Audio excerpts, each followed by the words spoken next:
Is the United States still qualified to be called the world's largest consumer market? Many people, whenever this topic comes up, immediately say America. But have they ever actually looked at the real numbers? In 2024, the total U.S. consumption reached 19.8 trillion. Sounds impressive at first glance, but let's break it down. 4.5 trillion of that was spent on healthcare insurance. $2.2 trillion was imputed rent. In my next video, I'll dive into why a revolution won't fix America's broken political system and why, as Americans, we might be more stuck than we think. And 1.7 trillion went to legal and litigation fees. Healthcare costs speak for themselves. Half of it is probably spent by the country's aging population. And what is imputed rent? Even if you're a homeowner and not renting, they still estimate a rental value for your home. It is counted as part of consumer spending, justifying it by saying you pay property taxes and maintenance fees. In other words, America inflates its consumption figures with these accounting tricks. As for legal fees, China's total legal spending in 2024 was only about 50 billion RMB. That is just a fraction compared to the US, despite China having a population 4 times larger. Such massive legal costs in America show one thing: lawsuits are a way of life there. These types of expenses even have a name in America: painful consumption. This means money spent painfully, unwillingly. In reality, nearly half of U.S. consumer spending is on necessities like healthcare and legal fees. It is not on goods and services that improve living standards. If you remove all these painful consumption categories, actual U.S. goods-related consumption in 2024 drops to around $6.3 trillion.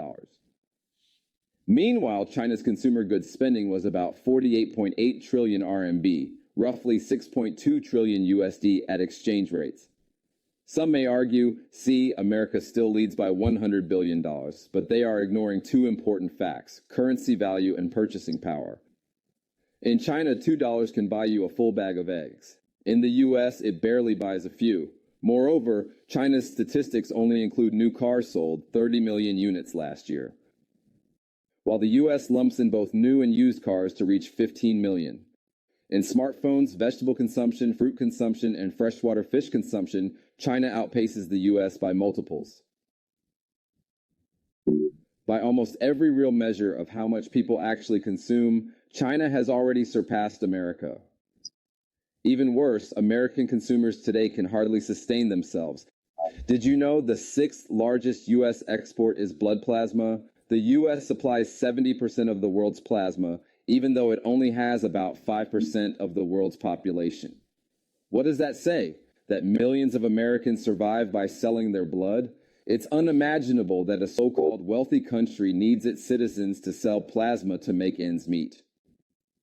It definitely doesn't fit the image of the world's largest consumer market. In fact, by purchasing power parity, China already overtook the U.S. back in 2017 as the world's largest economy. In 2024, China's GDP reached $34.6 trillion compared to America's $27 and $36 trillion, a gap of about 26.4% in China's favor. And when did Trump launch his infamous trade war against China? 2018. The truth is, the trade war was never about preventing China from catching up. It was about America struggling to catch up to China.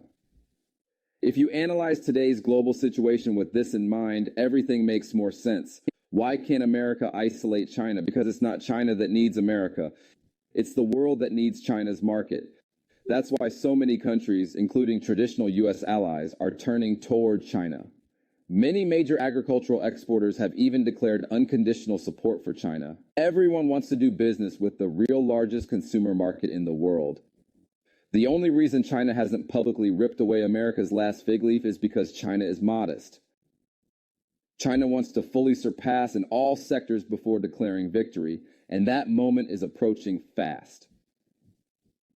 Right now, China has already achieved breakthroughs in key sectors like Baidu satellite systems, building a space station, and becoming the world leader in new energy vehicle sales. While a few high-end tech areas remain to be conquered, the gap is closing visibly fast. As America clings to statistical illusions, China's 1.4 billion people are building the world's most dynamic and resilient consumer market through real demand. This historic overtaking isn't the end. It's the beginning of China sharing its development dividends with the world. A stronger China has always been a stabilizer for the global economy, never a threat. The era of China's comprehensive rise, built by all Chinese people, is already dawning.